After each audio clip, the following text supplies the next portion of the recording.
Hello everyone, hope you all are doing well. New series start कर रहे हैं competency based question. सबसे पहले तो ये वीडियो जो भी आपके क्लासमेट्स 10th में पढ़ते हैं उनके साथ शेयर कर देना, क्योंकि हमें पता है बोर्ड में कॉम्पिटेंसी बेस्ड क्वेश्चन के नंबर अब इंक्रीज हो गए हैं, तो कॉम्पिटेंसी बेस्ड क्वेश्चन को करना बहुत जरूरी है। सिंपल क्वेश्चन डिस्कस करेंगे जो कॉम्पिटेंसी बेस्ड है चैप्टर 1 के।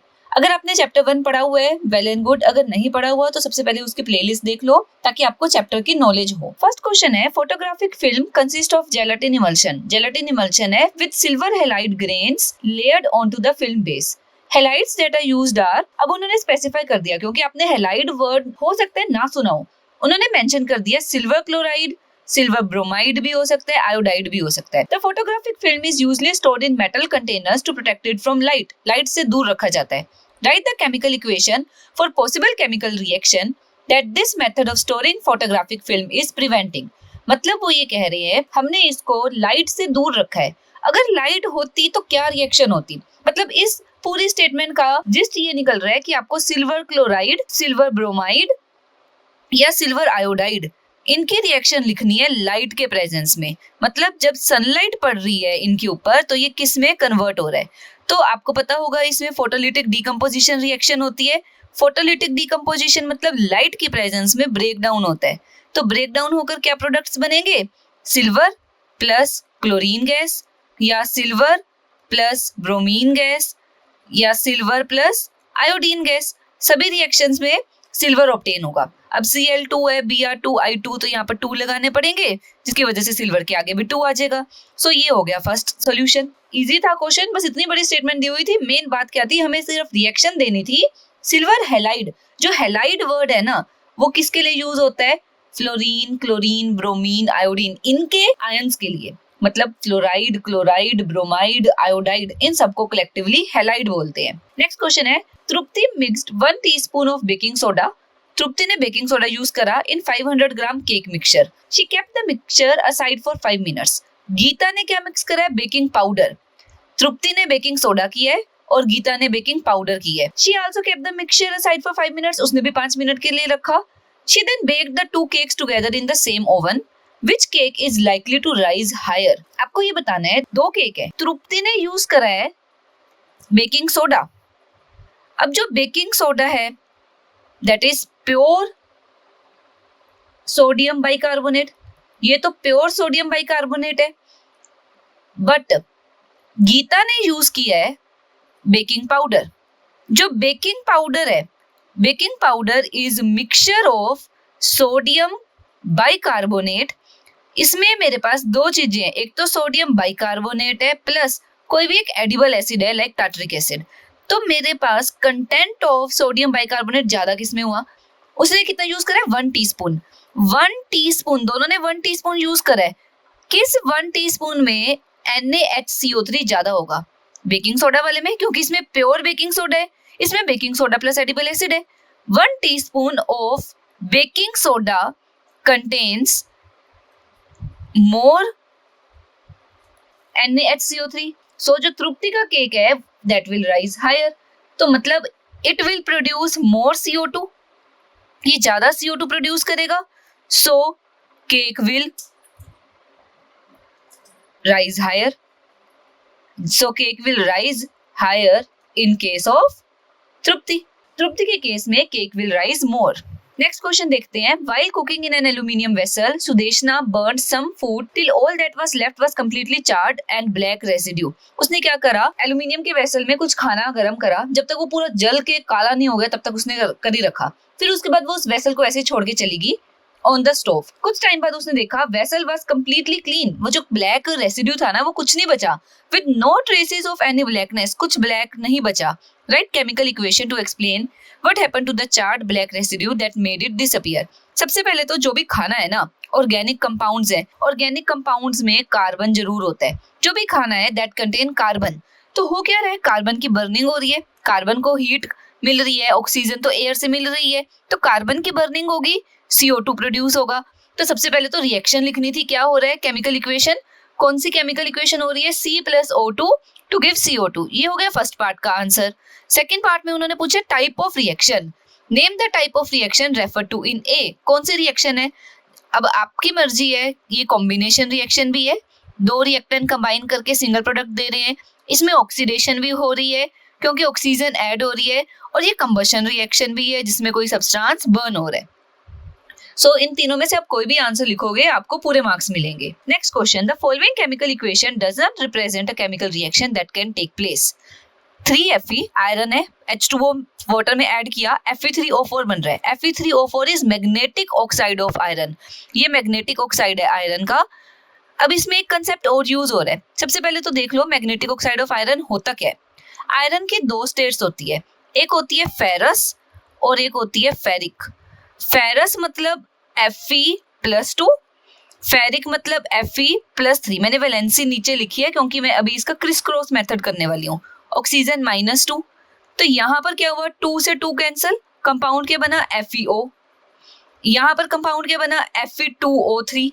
इन दोनों को ऐड कर दो, देखो एक आयरन यहाँ पर, दो आयरन यहाँ पर, 3 आयरन हो गए Fe3, एक ऑक्सीजन 3 ऑक्सीजन O4, तो ये मैग्नेटिक ऑक्साइड ऑफ आयरन है Fe3O4। साथ में हाइड्रोजन गैस बनती है, नो डाउट, वो कोई दिक्कत नहीं है। उन्होंने बोला है what need to be changed in the equation above for it to represent correct reaction between Fe and H2O। इस रिएक्शन में गलती क्या है ये बतानी है। सो ये याद रखना, iron always reacts with steam, steam के साथ रिएक्ट करती है, कभी भी वाटर लिक्विड स्टेट में हो तब रिएक्ट नहीं करती। तो क्या मिस्टेक है, यहाँ पर लिक्विड की जगह होना चाहिए था गैस, मतलब Fe+H2O it should be gas. जब गैसियस स्टेट में होगा तब आयरन का मैग्नेटिक ऑक्साइड बनेगा Fe3O4+H2। रिएक्शन को बैलेंस कर लो, यहाँ पर 3 है, यहाँ 3 आएगा, ऑक्सीजन 4 है तो यहाँ पर 4 × 2 8, हाइड्रोजन 8 हो गए तो यहाँ पर 4 लगा दिया। अब ये रिएक्शन करेक्ट है। मिस्टेक क्या थी, यहाँ पर उन्होंने लिक्विड लिया था but it should be gas, steam form में होना चाहिए water. Next question, Dilip was comparing combination reaction with decomposition reaction. Combination और डीकंपोजिशन रिएक्शन को कंपेयर कर रहे हैं Dilip. Which class of chemical substance may be product of decomposition reaction but not a product of combination reaction? वो कह रहे हैं decomposition reaction का जो प्रोडक्ट है वो कॉम्बिनेशन का नहीं हो सकता। ऐसे क्या, कौन सा सब्सटेंस है? सबसे पहले तो मैं रिएक्शन की जनरल फॉर्म लिखती हूँ। अगर मेरे पास है कॉम्बिनेशन रिएक्शन, कॉम्बिनेशन रिएक्शन में क्या होगा, A+B, अगर कोई कॉम्बिनेशन रिएक्शन है A+B गिव्स AB, ये कंबाइन हो जाएगा। ये मेरे पास एलिमेंट है, कंबाइन करके कंपाउंड बना रहे हैं। डीकंपोजिशन रिएक्शन में क्या होगा, डीकंपोजिशन रिएक्शन में कोई एक कंपाउंड, सपोज AB है, वो ब्रेक कर जाएगा A+B में। तो क्या मेरे पास ऐसा होगा, may be a product of decomposition, decomposition में मिल सकता है बट कभी भी कॉम्बिनेशन में नहीं मिल सकता। तो आंसर है एलिमेंट। मुझे कॉम्बिनेशन रिएक्शन एक एलिमेंट दे देगी। एग्जाम्पल, मेरे पास सपोज सिल्वर क्लोराइड है, सिल्वर क्लोराइड जब टूटेगा Ag+Cl2, एक एलिमेंट मिल रहा है Ag, अकेला जो है, जो सिंपलेस्ट फॉर्म है दैट इज एलिमेंट। मुझे डीकंपोजिशन रिएक्शन में एलिमेंट मिल रहा है बट कभी भी कॉम्बिनेशन रिएक्शन में एलिमेंट नहीं मिलेगा क्योंकि मुझे तो कंबाइन करके बनाना है, कंबाइन करके तो कभी एलिमेंट बन नहीं सकता, वो कंपाउंड बनेगा। सो element is the answer which can be obtained in decomposition reaction, जो decomposition में मिल सकता है बट combination में नहीं मिल सकता। नेक्स्ट क्वेश्चन है, Tina finds a paper covered with white substance. Tina को एक पेपर मिला जिसके ऊपर व्हाइट सब्सटेंस लगा हुआ था। She keep the paper near window of the lab, उसने वो पेपर विंडो के पास रखा तो विंडो से उसके ऊपर सनलाइट पड़ रही होगी। And comes back to pick it up after 5 hours, 5 घंटों के बाद वो उठाने के लिए आई। She notice that the white substance had turned grey, यहीं पर आपको हिंट मिल गया, व्हाइट सब्सटेंस ग्रे में कन्वर्ट हो रहा है। What could be the most likely substance on the paper that Tina found. अब याद करो जितने भी कलर्स करे थे उसमें कौन सा सब्सटेंस था जो व्हाइट से ग्रे हो रहा था। सो कौन सा कंपाउंड था, silver chloride. Silver chloride white colour का होता है जो जब फोटोलिटिक डीकंपोजिशन होती है, इसको सनलाइट में रख दो, उसने विंडो के पास रखा है ना, सनलाइट में रखा है, डीकंपोज हो जाएगा Ag+Cl2, क्लोरीन 2 है, यहाँ डबल कर दिया, उससे सिल्वर भी 2 हो गए। मतलब कौन सी रिएक्शन हो रही है, फोटोलिटिक डीकंपोजिशन। फोटोलिटिक क्यों वर्ड यूज हुआ, क्योंकि लाइट की प्रेजेंस में हो रही है। So it is photolytic decomposition reaction. C part, इसकी एक एप्लीकेशन लिखनी है। एप्लीकेशन थी in black and white photography, black और व्हाइट फोटोग्राफी में इसे यूज किया जाता है। Now coming to next question, when magnesium is burned it forms magnesium oxide. वो कह रहे हैं मैग्नीशियम को बर्न करा, बर्न होता है ऑक्सीजन की प्रेजेंस में, मैग्नीशियम ऑक्साइड बनता है। क्या ऑब्जर्वेशंस थी? जस्ट एक रिकैप के लिए ऑब्जर्वेशंस क्या क्या थी? व्हाइट पाउडर फॉर्म होता है, व्हाइट पाउडर है MgO, और second white dazzling light produce होती है, व्हाइट कलर की चमकीली लाइट आती है, व्हाइट डेजलिंग लाइट प्रोड्यूस होती है। अब हम क्वेश्चन पढ़ते हैं, क्या गिवन है? There are no other product of this reaction. Lab conducted another experiment where they placed 3 magnesium strips. उन्होंने 3 magnesium strips Lee in one pan of beam balance. 3 magnesium की strip है, उसको बैलेंस कर लिया, दूसरी तरफ कुछ वेट रख के तराजू में, एक तरफ तो 3 magnesium की strip रखी, दूसरी तरफ वेट रखा। Then they burned these 3 strips. Burn कर दिया। एश जो थी उसको कलेक्ट कर लिया, फिर से बीम बैलेंस पर रखा और चेक करा कि क्या अभी भी पैन स्टिल बैलेंस्ड है। तो वो क्या करना चाहती है थ्रू दिस एक्सपेरिमेंट? वो क्या चेक करना चाहती है? Mass is conserved in any chemical reaction, burning of magnesium is combination where mass of product will be greater than that of reactant, when an object undergo combustion it loses mass, magnesium oxide is basic. तो सबसे पहली बात, मुझे पता है हर chemical reaction में मास conserved रहता है, यहीं से मुझे सीधा सीधा आंसर पता चल गया। ना तो मास ऑफ द प्रोडक्ट ज्यादा हो सकता है, ना ही लूज कर सकता है मास। डी पार्ट क्या है? Magnesium oxide is basic. ये कब चेक कर सकती है, कैसे चेक कर सकती है वो मैग्नीशियम ऑक्साइड बेसिक है? ये जो व्हाइट पाउडर बना है ना, उसको वाटर में मिक्स कर दे वो, तो मैग्नीशियम हाइड्रोक्साइड बनेगा। ये जो मैग्नीशियम हाइड्रोक्साइड है, it will turn red litmus blue, ये रेड लिटमस को ब्लू कर देगी, जिससे वो वेरीफाई कर सकती है बेसिक। बट ऐसा उसने कुछ किया नहीं, तो ये ऑप्शन सही नहीं है। Correct answer is a part, mass conserve हो जाता है किसी भी केमिकल रिएक्शन में। Now next question, a piece of magnesium ribbon is added to flask containing dilute HCl।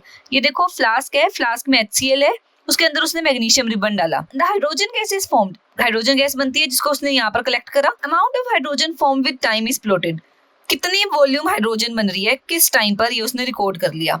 Line on the graph indicates rate of chemical reaction, जहां पर भी word और रेट मतलब स्पीड बता रही है कि किस स्पीड से रिएक्शन हो रही है। सो अब देखते हैं क्वेश्चंस क्या पूछे हैं। At what time is the reaction rate fastest in the flask, ये फ्लास्क है, किस टाइम पर रिएक्शन रेट फास्टेस्ट है? तो देखते हैं, जिस वक्त सबसे ज्यादा स्लोप आ रहा है ना, सबसे बड़ी चढ़ाई है, ये वाला पोर्शन है, तो मतलब पहले 1 मिनट में रेट ऑफ रिएक्शन फास्टेस्ट है। So answer is a part at 1 minute. Second, the reaction is repeated with magnesium powder, अगर मैग्नीशियम रिबन की जगह मैग्नीशियम पाउडर लेती under the same condition will the rate increase or decrease? Explain your answer with reference to volume of hydrogen formed in flask at 2 minutes. Time जो भी हो, answer मेरा same रहने वाला है। उन्होंने बोला अगर मैं मैग्नीशियम पाउडर ले लूं ना रिबन की जगह, देखो जो पाउडर होता है ना, पाउडर में रिएक्शन फास्ट होती है। सिंपल सी बात है, चीनी घोलनी है, आप शुगर के क्यूब डिसॉल्व कर रहे हो या शुगर पाउडर डिसॉल्व कर रहे हो, कौन ज्यादा जल्दी डिसॉल्व होगा? पाउडर। मतलब पाउडर में रिएक्शन फास्ट होती है। Powder form represents rate of reaction is fast. तो रीजन क्या लिखोगे पेपर में? रीजन है powder has more surface area, powder का सरफेस एरिया ज्यादा होता है।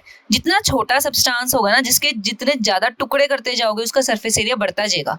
Powder has more surface area, so rate of reaction increase हो जाएगा, फास्ट होगा। Next question, which of the following would increase rate of reaction? Adding more acid to the flask, जितनी reaction होनी थी वो कम एसिड से भी हो जाएगी, ज्यादा एसिड डालकर कोई रिएक्शन फास्ट नहीं होती। सो फर्स्ट पार्ट का आंसर है no. Heating the acid, heat करने पर स्पीड बढ़ जाती है रिएक्शन की, जल्दी हो जाती है reaction. Yes, using higher concentration of acid, of course acid जितना कंसंट्रेटेड होगा रिएक्शन उतनी फास्ट होगी। Which of the following is an example of simple displacement? Simple displacement का एग्जांपल देना है। सबसे पहले देखते हैं इलेक्ट्रोलिसिस ऑफ वाटर। इलेक्ट्रोलिसिस मतलब H2O है, H2O में से इलेक्ट्रिसिटी फ्लो करवाई, क्या बनेगा? H2 plus O2।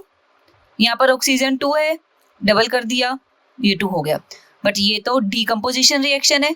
डीकम्पोजिशन क्यों है? क्योंकि वाटर ब्रेक डाउन हो रहा है, एक रिएक्टेंट ब्रेक करके एक से ज्यादा प्रोडक्ट दे रहा है, so it is decomposition. Burning of methane, अभी अगर आपने कार्बन एनर्जी कंपाउंड चैप्टर नहीं करा तो मीथेन पता नहीं होगा। मीथेन होता है CH4। जब भी किसी कार्बन के कंपाउंड की बर्निंग होती है ना, CO2 और वाटर बनता है। देखो इसमें तो ऑक्सीडेशन रिडक्शन हो रही है, so it is not a simple displacement, redox reaction है ये। रिडॉक्स कह लो या कंबशन कह लो। Next, reaction of metal with acid, कोई भी मेटल है, सपोज जिंक है, with acid HCl, ZnCl2 plus H2 बनेगा। ये है डिस्प्लेसमेंट, क्योंकि जिंक ने हाइड्रोजन को उसके घर से बाहर कर दिया, उसकी जगह ले ली। So it is simple displacement. ये एग्जांपल है सिंपल डिस्प्लेसमेंट का। नेक्स्ट में वो बोल रहे हैं रिएक्शन ऑफ टू सोल्ट्स, कोई भी दो सोल्ट्स हैं, अब वो रिएक्ट कर रहे हैं। सोल्ट तो ऐसे दिखेंगे AB प्लस CD, इसमें क्या होगा AD प्लस CB।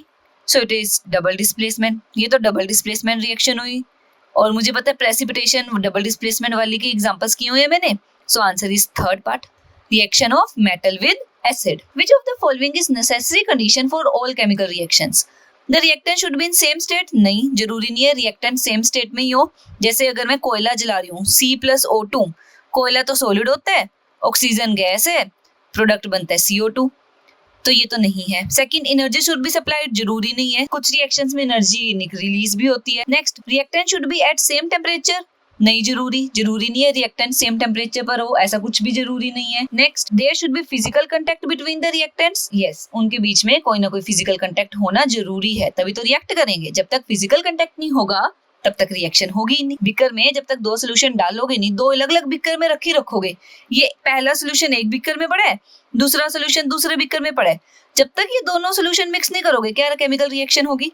सो रिएक्टेंट के बीच में फिजिकल कांटेक्ट होना जरूरी है। Next, given below is balanced chemical equation for thermal decomposition of lead nitrate. ये मेरे पास लेड नाइट्रेट है, इसकी थर्मल डिकम्पोजिशन करी, PbO NO2 O2 बन रहा है। Which of the following information does the coefficients of PbO and NO2? PbO का coefficient है 2, NO2 है 4।